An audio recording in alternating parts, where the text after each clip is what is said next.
Achewillow, Season 6, Chapter 3, Soft Opening. I try not to interpret weather as omen. Not that I shy away from superstitions the same as I used to. To pretend that there are no undercurrents to the world in a place like Achewillow is to ignore the damp of the ocean. It's easy to dismiss the phases of the moon or the significance of numbers, but when a pattern repeats itself enough times under the same circumstances, it would be crazier to ignore than not. Superstitions do not burst forth into folklore fully formed.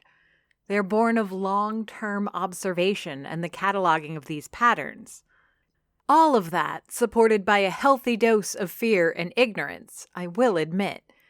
But the moment you accept the presence of the supernatural in the world, it's difficult to step away from the precipice. Even the most rational of minds has to make concessions.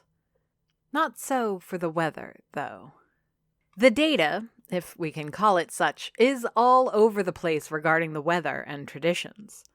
Every culture has its own interpretation of what each rainfall, sunny day, fog, or snowstorm could mean. Some will tell you that the rain represents tears and thus an omen of sad days ahead. Others will remind you that showers are essential to crops and thus a sign of good fortunes and bounties ahead. Agnostic of culture also, weather patterns mean different things to different people. The rain, again, is a blessing to the farmer, while it can mean chaos for the sailor. I personally enjoy a light drizzle. A gentle spray of water from the heavens is a delightful feeling on the skin and always accompanied by a caress of cool wind. It leaves wet pearls on the surface of fabrics and turns shop windows into mosaics.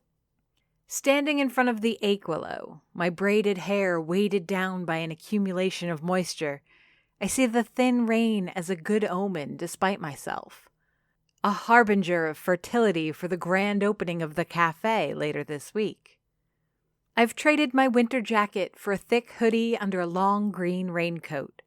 With my yellow rubber boots, I look like a piece of farm equipment, designed to distribute samples of caramel palmiers to passers-by. I feel like a pusher, offering a first-time free taste of things to come.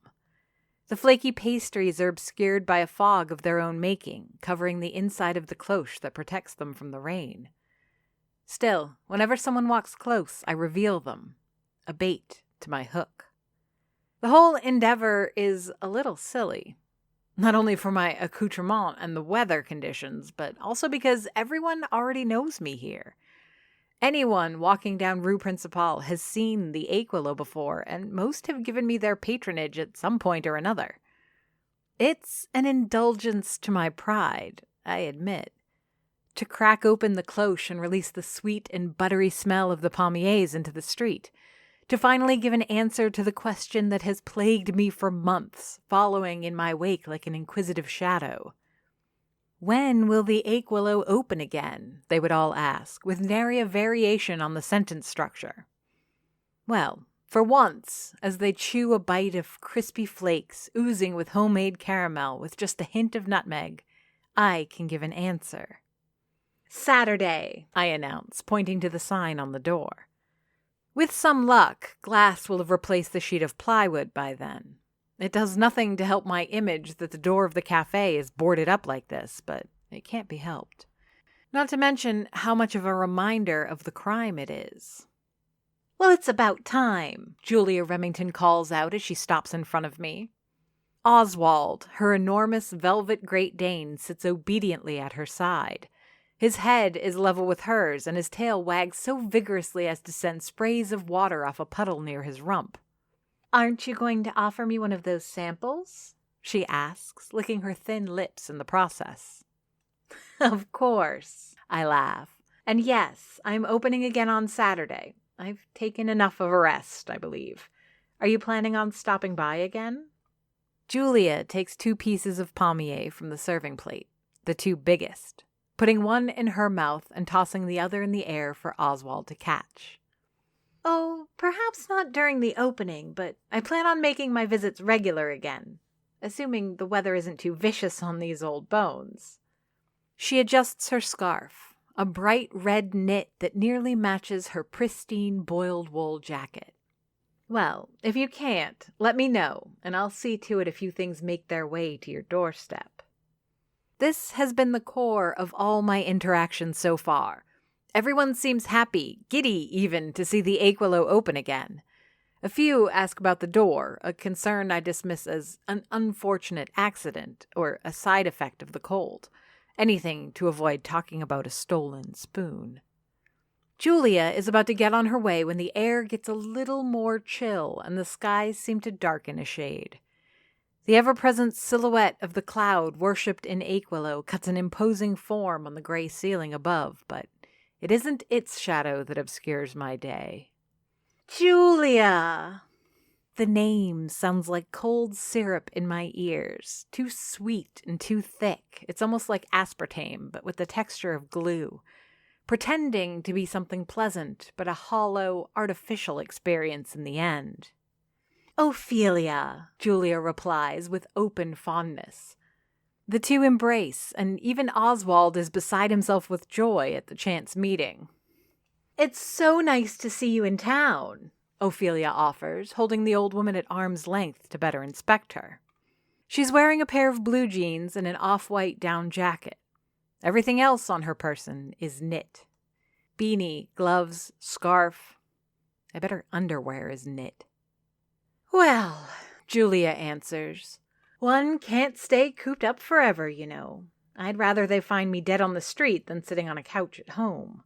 No need to haunt that place again, Ophelia answers with a wink.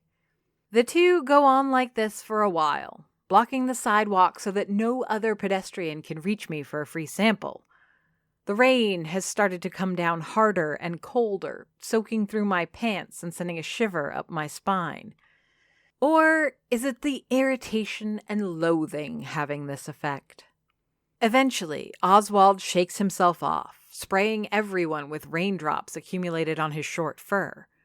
Julia proceeds to apologize, but before either Ophelia or I can reassure her that it's not a problem, we're interrupted by angry hissing. Julia says, tightening a hold on Oswald's leash. Looks like someone's grumpy. From Ophelia's purse, a damp orange ball of anger emerges. William the cat, who apparently holds permanent residence in that bag, doesn't look happy that his nap is interrupted, especially if water got on him. William, Ophelia admonishes her animal. But Julia is already pulling her dog away and stepping back. Don't blame him. Oswald started it. Anyways, I have to be going. Arthritis spares no one, and I can feel tonight's chill in my joints already. It was a pleasure seeing you both. I'm not sure if Julia Remington was referring to Ophelia and me or Ophelia and her cat. We watch as the woman makes her way down Rue Principale. I suspect she has a car parked further down, or arranged for someone to drive her home. Either way, with Oswald by her side, there's no reason to fear for her. Palmier, I offer, pulling up the cloche just enough for Ophelia to have a peek inside. There's a bit of a sarcastic tone to my presenting of the pastry samples. I do try to keep it under control, but every attempt at making peace with the woman has been met with vitriolic resistance. Ophelia is like a lava cake, if the middle were actual lava. Rich, sweet chocolate on the outside, but a single bite will burn you. She gives me a suspicious look, as if calculating whether or not I'm attempting to poison her. While she decides to take a small piece, I suspect it's less out of trust in my motives than it is that I wouldn't contaminate my baking and offer it to the whole town just to get to her. Might as well, she says, biting off the smallest of nibbles, hardly enough to get a proper feel for the pastry. She smacks her lips and licks her teeth, a childish imitation of what she must believe a true gourmet might do. Her face starts with surprised curiosity, teetering on the edge of delight, but quickly melts into annoyance and finally disgust. A second look at the pastry between her fingers, and she pulls it as far away from her lips as her arms will allow. And then she drops it to the ground. Even William looks offended at the waste, staring at his owner in bewilderment as she wipes the crumbs off her fingers. "You really haven't learned a thing, have you?" she asks, as if the pommier had offended her personally. Defensive, I close the cloche over my serving plate, protecting my bounty from this unsuspected hostility. Though, why should I be shocked? Ophelia has always been passive-aggressive towards me in my cooking, downright rude, in fact. Never does she miss the chance to chip at my work, whether it's as a baker or a witch. "What are you going on about?" I ask, dropping my own mask of disdain. "Your magic," she spits. "Careless as a child. Then again, what else am I supposed to expect from an amateur?" I sigh and roll my eyes, going through the full pageantry of exasperation. At this point, the unprovoked and naked hostility has lost its novelty. The comment still digs, but the whole is shallow and familiar. The whole dance is tedious.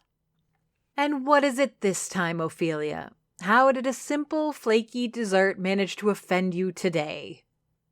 If I wasn't already so annoyed, I might have been a little put off by her frown.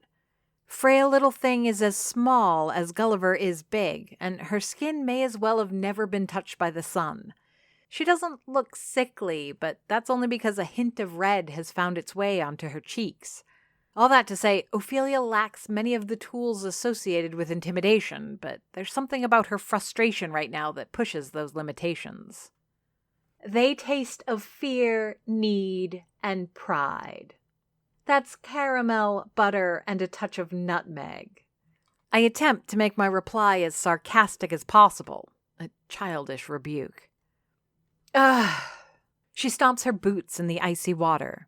"I don't know what's worse, Miriam, that you would enchant your pastries this way intentionally or by accident." Enchanted. The accusation isn't only preposterous, it's insulting. What gain would there be in infusing free samples with need and pride? To attract customers? I need no magic to bring clients to the Achewillow.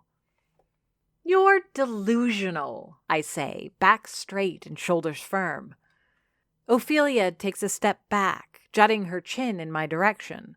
Though a few inches shorter than I, she's looking down at me through her nose. I can sense it, a change in our already fraught dynamic. Something about the hostile paradigm of our relationship has shifted, and I can't exactly say how. It's like a smell in the air or a sound at the edge of hearing. Something subtle, yet undeniable. "An accident, then," she says, tightening her scarf with a deliberate motion. "Less malicious, yet just as dangerous, if not more." She takes a few steps down the sidewalk, hunched against the increasing rain. Only when she's about 5 yards away does she turn around again. "Someone needs to keep you from doing more damage, Miriam Dufour." A retort or barb is about to roll off my tongue. Something bitter spat in her face in order to give me the last word. It would have been witty and as sharp as old cheddar. Except, before I can speak, I notice the oddest phenomenon. Everyone on the street, the sidewalk, or even in their cars, tightens their scarves. They all do it in unison, as if rehearsed. And I'm the only one to notice. The day is finally here. Or rather, we stand on the precipice of the important event. Much like Christmas has an eve that is equally celebrated by some, so does the reopening of the Achewillow Cafe. A soft opening, I'm told it's called. Instead of the early hour at which I usually unlock the door, I wait until early afternoon to do so, thus avoiding both the breakfast and lunch rush. Only a handful of items from the menu are available, mostly some of my more recent experiments and new recipes. The pastry rack is full of Earl Grey madeleines that entice with aromas of bergamot and sugar. There's a limited selection of meringues, orange, strawberry, and lemon, to pick from. I also have a few entremets with an oozing apricot jam center. Coffee is brewed and water is hot for the tea drinkers. While we are a day early from the official opening, and I've done nothing to advertise this soft opening, I expect a busy afternoon nonetheless. Though, even before my first customer crosses the threshold, and before I can sell my first cake or cookie from behind the counter of the new Achewillow, there's one special guest I need to welcome. A guest for whom I've baked and rebaked something very special. For the 100th time, I adjust the straps on my apron. I long considered getting a replacement without the stains and the discoloration, something new and sharp to reflect the revitalized cafe and a refreshed Miriam. In the end, I kept the apron. It's lived in, much like the Achewillow itself. I can clean and mend it, but I don't want to do so much as to pull the soul out. The cafe looks pretty enough for pictures. If the sky wasn't so gray still and the sun were shining through the front window pane, I could have taken a few shots, maybe to use in a brochure later down the road. It won't last, however. Soon these tables will be filled with customers, drinking to warm their belly and devouring my baked goods to fill their hearts. "Calm down," Annabelle says from the counter. Her tone and attitude belie her true state of mind. Though she's right, I should relax a little. My friend does a better job of preaching than doing. Without my asking, Annabelle showed up at my door this morning, wearing her best army pants and cleanest tank top and hoodie, ready to help where needed. I had everything well in hand, but the company was welcome despite costing me a few madeleines and a meringue. The coffee I know she'll get later. "I'm fine," I reassure, keeping my voice as even as possible. "Honestly, I don't even know where you get the idea that I'm not..." I nearly jump out of my skin when the door chimes sing their little song. Through the newly repaired door, my special guest has arrived. "Would you look at that?" Olivia Figg says, striding in. She wears a goose-down winter coat, the color of a crimson delight. On her head, she has a dark green roller hat and a matching fleece scarf around her neck. If one didn't know Olivia, or the Achewillow, they would have thought she owned the place, if only based on her easy smile and confident attitude. I've seen her cracks in the past, but those have been mended, kintsugi style, reinforcing her air of ease. "Didn't change much, did you?" No, don't fret. I prefer it that way." Despite her words, she drinks in the sights of the Achewillow, savoring the warm glow of the dining room and the inviting convenience of the counter. Her inspection pauses when she runs across the plaque above the register. She knows already. I told her when extending the invitation. That doesn't stop some shock from registering. Has there ever been a missing spoon from the collection before? "I'm glad you could come," I say, walking around the counter to stand in front of her. "I wasn't sure." "Darling," she says, eyes still wandering around the familiar setting, "you're smart enough to know better than that. This old bag had some baggage to handle. That's all." Finally, for the first time since her arrival, Olivia turns her gaze to me. She looks me up and down, subjecting me to the same evaluation as she did the rest of the cafe. "Come here." The invitation is accompanied with open arms and a gentle smile. It must be awkward for Annabelle, I think. Sitting on her stool and being the third wheel to, what? A reunion? A reconciliation? "I have a surprise for you," I tell Olivia, pulling away and running back behind the counter. She pulls off her coat and, before setting it down on a stool, gives Annabelle an appraising go-over all her own. Except, instead of a hug or even a polite greeting, she simply says in a neutral tone, You know, honey, you're in my seat. It doesn't come off as any kind of accusation or recrimination, simply an observation of fact. She's right, though. Annabelle has made a habit of sitting on the stool where normally Olivia would be. I'm sorry, Annabelle offers. Don't be. And don't move if you don't want to. I'm not the boss of you. I'm just saying, don't get attached. The implication warms my heart. Between her work and the complications that only Achewillow could offer, Olivia had all but stopped being a regular. It would be nice to have her hanging around again. If I could somehow charm Gulliver into dropping in from time to time, we could get the old gang back together. I won't, Annabelle smiles while getting up. She, too, gets it. But I have to go anyways.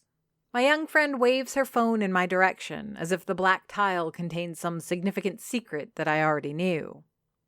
I'm heading to the Pilvis Temple. I have a message from Petunia to her parents. Petunia? I ask, a little taken aback. Is she okay? She's fine, Annabelle confirms while slipping on her jacket and tucking her head into a fleece beanie, phone never leaving her hand. And so is Fred. I'm just playing courier because the whole Marshall family is made up of immature children who don't speak.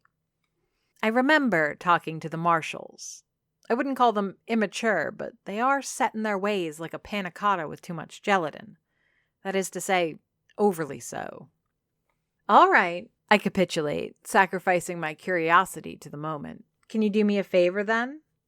Do I have to pay for the pastries? After Annabelle passes the threshold, a box with a dozen fresh croissants in her arms, I pour 2 cups of coffee, putting a cream and 2 sugars in each before offering one to Olivia. All right, girl, she says, stirring her drink with the attention of a connoisseur. What's this ceremony about? You'll see. Repeating the experiment from a few days ago, I take out a serving platter filled to the brim with almond biscotti. An air of smug doubt drapes over Olivia's face. I've seen this look a dozen times before. It's a year or 2 older now, but the essence remains the same. This again, it seems to ask, skeptical of any chance that this time I may have gotten the formula right. Carefully, like a priest placing the sacrament into the hand of a parishioner, I deposit the best-looking biscotti from my arsenal into Olivia's dish. Polite, she doesn't so much as touch it, settling for a curious look from squinted eyes covered by raised eyebrows. Already, she looks a little surprised, and I suspect the smell of the biscotti has caught her nose. Once we each have a biscuit in hand and a steaming coffee in front of us, Olivia finally takes a bite. The snap of twice-baked biscuit is loud in the empty cafe, like a piece of wood cracking under a great weight. She chews slowly, letting both saliva and judgment dissolve the biscotti. Then, for the first time since I started trying to replicate Doris's recipe, Olivia goes in for a second bite. This one is dunked twice in her coffee before meeting with her teeth. The process of appraisal repeats, long and slow, until she puts the remainder of the biscuit down on her plate. Olivia then weaves her fingers into a basket upon which she rests her chin. She smirks, mischievous, and licks a crumb from her lips. Oh, she murmurs with undeniable contentment. I bet you're real proud of yourself now, aren't you? Rare are the days I indulge in much nostalgia. After all, I don't have that much to look back on with joy. I have enough personal drama to sour my youth, yet not as much tragedy as to make it interesting. Only in the last few years have things become somewhat of an adventure. Most of all, though, I'm just not that old. So when I do look back with fondness at something, it's usually either about my family or the Achewillow. Sharing a cup of coffee in an empty cafe with Olivia is just the kind of souvenir I enjoy reliving. I luxuriate in the familiarity of it, forgetting all the stress of the last week, the burglary, and the fact that nobody seems to notice we're open at all. The moment, brief as it may be, feels like a perfect creme brulee, rich but delicate. For a second, I almost feel an approving hand upon my shoulder. The ghost of Doris, I like to call these occasional instances of intrusive happiness. It's not really her, of course. I know what ghosts look like, but I can't shake the conviction that it is her essence reaching out somehow. Regardless, I welcome these rare times when I can almost connect with her, even if they're just hallucinations on my part. Not everything is like old times, however. Olivia has been keeping secrets from me, and while some have begun to shed the smoke and mud obscuring them, they still make a minefield of conversations. So many things I want to ask, but each would be like the tap of the spoon upon caramelized sugar. Inevitably, one would cause a crack. "Should I ask how you puzzled it out?" Olivia asks, taking another coffee-laden bite of biscotti. A lie would be easy. In fact, it might be a mercy. There's no question, from looking at her calm brown eyes, that Olivia already knows the answer, or at least suspects it. She looks around the Achewillow again, avoiding eye contact, perhaps even hoping that I'll forget she even asked. Like a child putting a pulled scab back over a wound, an attempt to stop the bleeding. "You shouldn't," I answer, taking a bite of my own. "But if you do, I won't lie." Lips tight, she smiles at me, her mouth closed like a dam holding back a river. Whether words or emotion, she struggles for a second to keep it all contained. It doesn't last. "What about the recipe?" She brings the last bite of biscotti to her nose, inhaling deep. "Would you tell me what the secret is, after all this time?" I lean over the counter, motioning her forward with a crooked finger. Her head twists almost imperceptibly, a subtle expression of her surprise. With a haste that lacks the usual self-control that is part of Olivia Figg's brand, she leans over to meet me. My lips are almost brushing the woman's earrings. Leaves made of laced gold hanging from small hoops, and I can smell crisp Cortland apples. Like a conspiring thief, I whisper, soft and teasing, "No." First, there's surprise, then indignation. Finally, Olivia bursts into laughter. It's loud and obnoxious, echoing in the empty cafe, but it's honest and full of a joy I rarely see out of the woman. "Darling," she says, catching her breath after a moment, "you're an apple that hasn't fallen far from the tree, aren't you?" She pauses, letting the mirth drain from her features. Her eyes, a little teary, settle again on the display of wooden spoons. I think she's going to ask about the one that's missing. I have questions about that. It's a subject I know I'm going to dislike, but also one that I can't avoid. "She would have adored you," Olivia says, as hushed now as she was loud a moment ago. "Would she?" I ask, turning to lean my back on the counter and look at the spoons. "Mm-hmm." More coffee and more biscotti, but even after an hour, not a single client walks in. Twice I've gone to check if the open sign is flipped to the correct side. They walk by, head tucked down to protect themselves from the chill. Regulars and not so regulars look inside. Some even stop for a moment, then continue on their way. What a relief it is when, deep into the afternoon, as I'm considering closing the Achewillow, a customer breaks the pattern. An irregular regular is what I would call this one. I know her by looks and by first name. Anais Comtois? I can't be sure, but I do remember that she usually takes her coffee black and enjoys a toast of whatever bread I've baked that day, with a dollop of butter and honey. I have a Belgian loaf that will be perfect for the occasion, though if I have to be honest, I'd have made baguette from scratch if she asked. That's how glad I am to see a customer. There's a hurried look to Anais. Everything about her, from her black curly hair to her impeccable knee-length red coat, speaks of poise and elegance. Quick steps and rushed movement, however, shatter the illusion of control. She hasn't quite made it to the register before I've already poured her coffee. "Good afternoon," I beam, oozing customer service charm. "Let me Oh, just coffee for me," she interrupts. "But can I have something sweet, like a chocolatin? And a glass of orange juice, if you have any." It's only then that I notice the child. She's a tiny thing, polite and distracted, as shy children tend to be. I'd give her perhaps 7 or 8 years, but I'm terrible at guessing these things. Jeans and an electric blue winter coat over her small body, while an enormous shock of thick hair hides the top of her head. She's holding a lavender backpack shaped like a bear, as if her entire life was tucked inside. "I suppose the chocolatin is for you?" I ask, bending over the register. She looks up, liquid eyes so big as to be almost surreal. Poor thing looks more exhausted than her mother, her eyes a little sunken and her cheeks lacking the baby fat normal for her age. "Do you like them with more chocolate or more pastry?"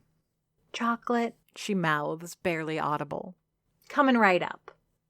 I didn't think to stock orange juice. It's just not a popular item, with only 2 or 3 customers ordering any on a regular basis.